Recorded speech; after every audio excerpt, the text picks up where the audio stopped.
We've all seen people who seem to navigate life and achieve their goals with a certain, I don't know, inevitability, almost an ease.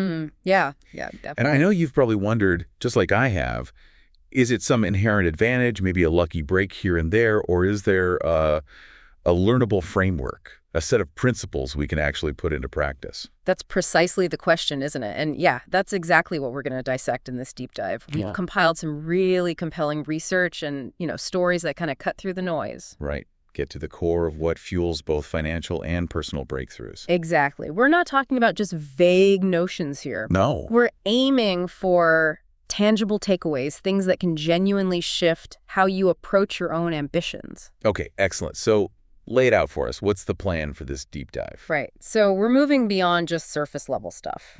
For you, our listener who's keen to understand the deeper mechanisms at play, we'll be focusing first on the power of mindset. The invisible key, you called it earlier. Yeah, exactly. Not just feel-good slogans, but the actual cognitive frameworks. Then we'll examine the critical role of discipline and, crucially, how it's different from just, enthusiasm. Which fades. Which totally fades. Then we'll pinpoint some of the common, often unnoticed mistakes that can derail progress, things that sabotage success. Ooh, okay.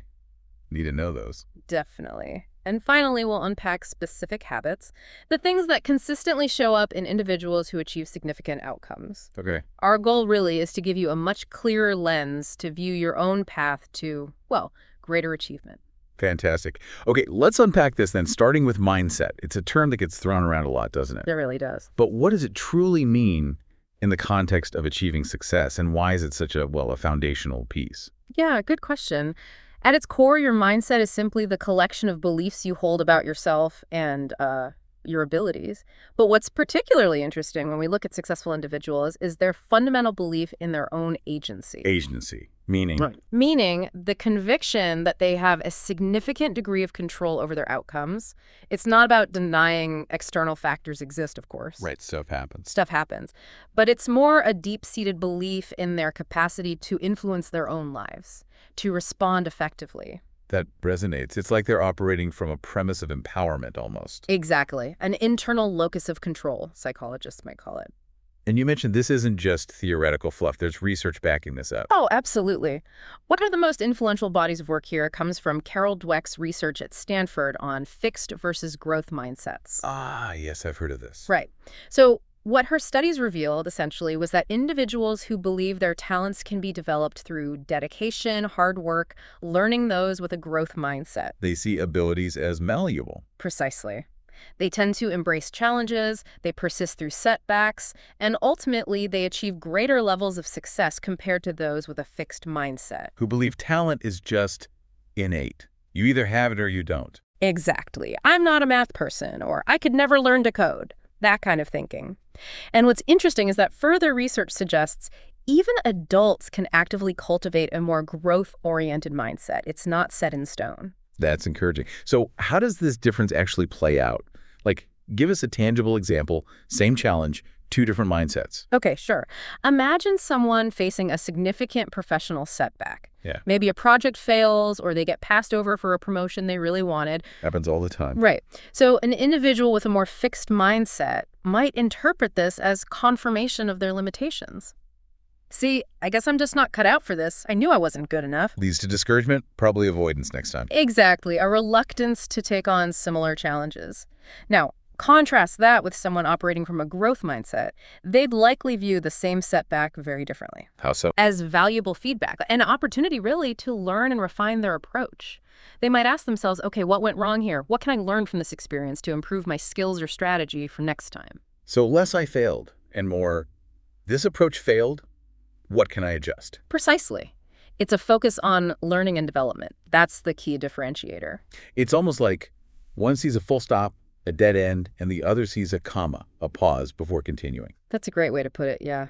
And this isn't just about, feeling better about failure. It has real-world consequences for actual achievement, right? Absolutely. If you connect this back to the bigger picture, that underlying belief in your capacity to grow and adapt, it acts as a powerful internal engine. Mm-hmm.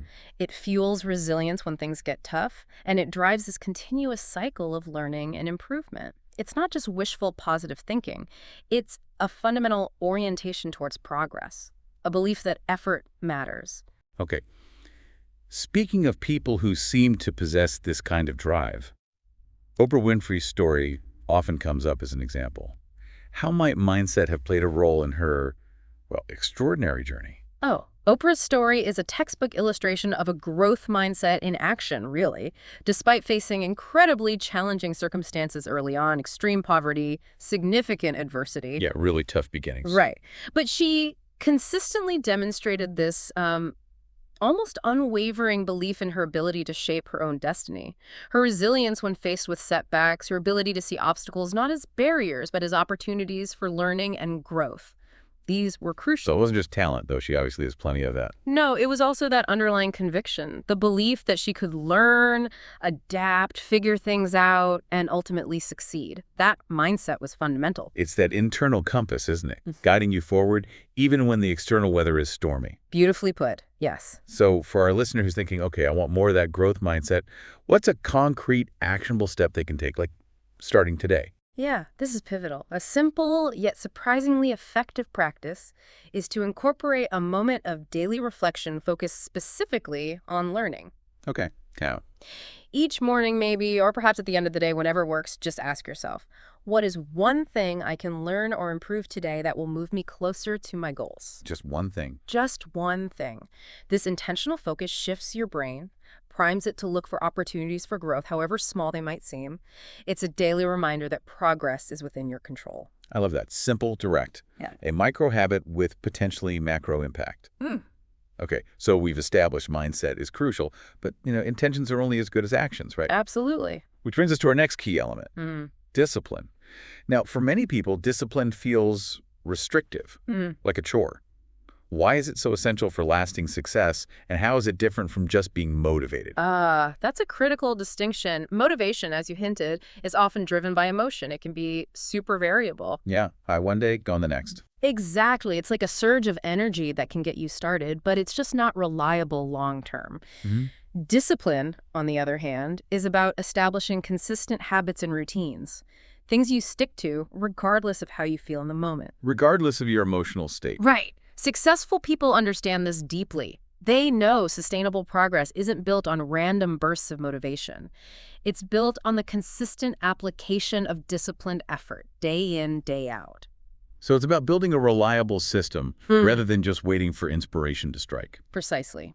Inspiration is great when it happens, but discipline is what carries you through when it doesn't. Can you think of someone who really exemplifies this kind of unwavering commitment to discipline? Well, consider Jeff Bezos during the early, incredibly demanding years of building Amazon. Okay. High pressure, I imagine. Immense pressure. Yet, he reportedly maintained a consistent habit of reading extensively, like 4 hours every single day. 4 hours.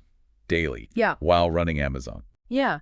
And this wasn't just, skimming headlines. It was deliberate practice, intellectual curiosity, long-term strategic thinking. That level of dedicated focus day after day, even amidst the chaos, that speaks volumes about the power of discipline in shaping vision and driving innovation. Wow. 4 hours of reading. Yeah. That really underscores the difference between just being busy, putting in hours, and actually engaging in focused, meaningful activity. Yeah. Is that a common trap people fall into? Mistaking busyness for productivity. Oh, absolutely. It's so easy to fill your day with tasks, emails, meetings, and feel like you're accomplishing a lot. Feel productive, yeah. But without clear prioritization, a lot of that activity might not actually be contributing much to your core goals. Successful individuals are typically very effective at identifying and focusing on the vital few tasks, the 20% that will yield 80% of the results. The Pareto principle in action. Exactly. They understand the crucial difference between mere activity and strategic effort. So being intentional with your time and energy is key. Now, for someone listening who wants to cultivate more discipline, maybe they feel scattered. Where should they even start? It can feel pretty daunting. It can, definitely. The most effective approach, usually, is to start small. Focus on manageable changes and prioritize consistency above all else initially. Small and consistent. Right. Identify just one specific habit you want to develop. Maybe it's dedicating just 15 or 20 minutes to a key task each day, or perhaps incorporating a brief walk or meditation, or even just 5 minutes of planning your day. So something achievable. Yes. Choose something genuinely achievable and then commit to doing it regularly. At the start, the consistency